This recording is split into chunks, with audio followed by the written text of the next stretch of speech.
Yesterday, I explained we cannot let the First Amendment become another casualty of this troubled moment. No matter how charged the issue, peaceful protest must be protected from suppression by governments or hijackings by violent mobs. In the United States of America, people get to protest. In our country, people also get to worship. As I explained yesterday, local officials cannot selectively enforce health restrictions to privilege some First Amendment gatherings over others.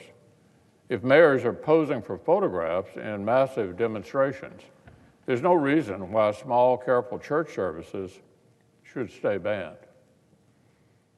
These are formal, constitutional questions.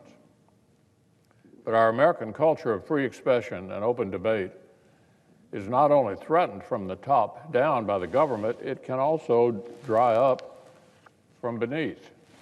If we are to maintain the civic discourse that has made us great, American citizens and American institutions need to want it.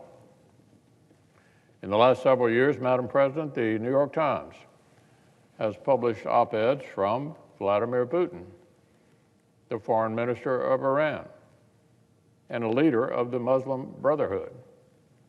They have published an essay arguing for greater normalization of pedophilia.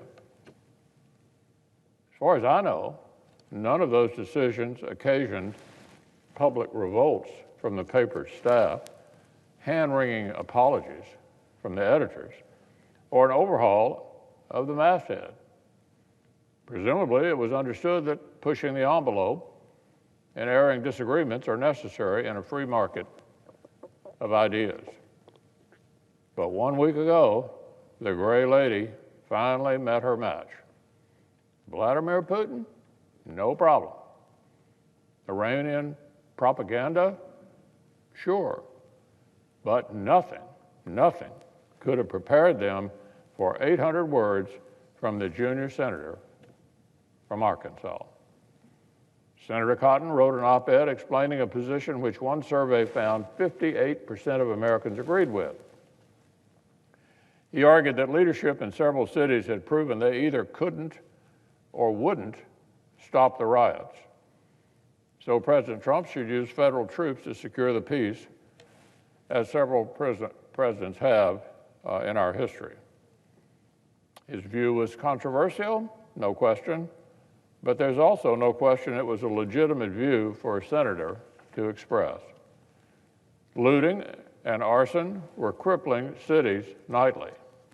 Some local authorities seem to be functionally sacrificing their city's small businesses to appease the mob.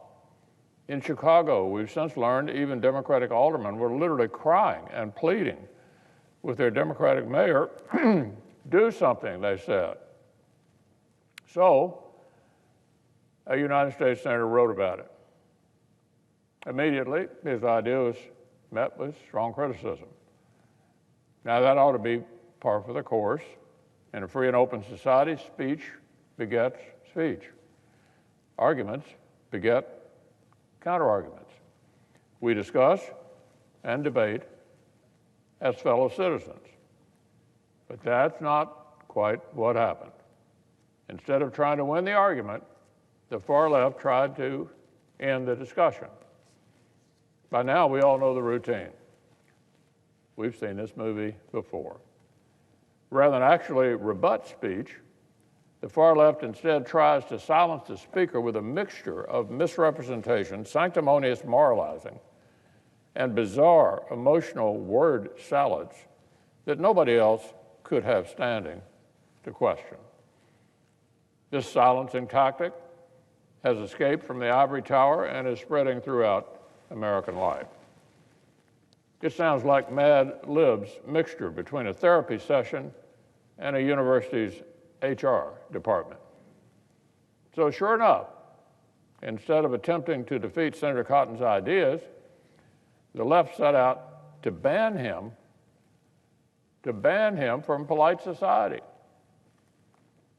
Some New York Times employees flooded social media to claim their bosses had risked reporters' physical safety with the senator's scary words.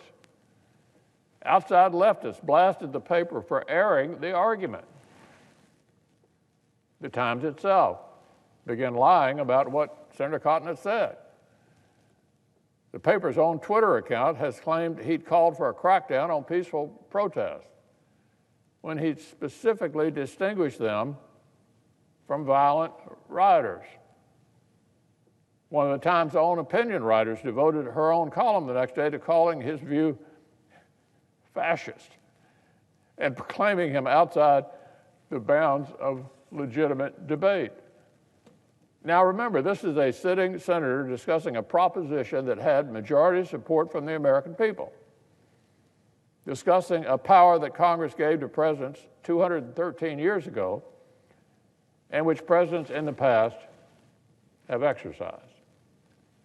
Oh, but the facts couldn't hold a candle to the hurt feelings. Hurt feelings. The New York Times had erred grievously by making people confront a different viewpoint. It hurt their feelings by making them confront a different viewpoint. They had to atone. So when the dust settled, the top opinion editor was gone, his deputy reassigned, the piece was pulled out of the print edition, and a wandering multi-paragraph apology now precedes it online. We're talking about the New York Times. I understand the new editors made it clear that staff should notify her immediately if any published opinion makes them uncomfortable. If any published opinion makes them uncomfortable. One of our nation's most storied newspapers just had its intellectual independence challenged by an angry mob, and they folded like a house of cards. Folded like a house of cards.